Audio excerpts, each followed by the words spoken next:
खबर शामिल करते हैं। कराची से क्राइम रिपोर्टर शाहिद खान की इस रिपोर्ट के मुताबिक शहीद जवान मोहम्मद जमील को खराज तहसीन SHO थाना इकबाल मार्केट शहबाज यूसुफ की आमद।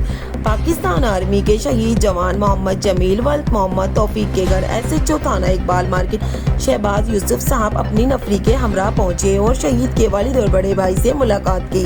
शहबाज यूसुफ साहब ने शहीद जवान मोहम्मद जमील को जुर्रत, बहादुरी और वतन से वफादारी को खराज तहसीन पेश करते हुए कहा कि कौम अपने इन सुपुर्दों पर फख्र करती है जिन्होंने वतन अजीज की दिफा के लिए अपनी जान कुर्बान की।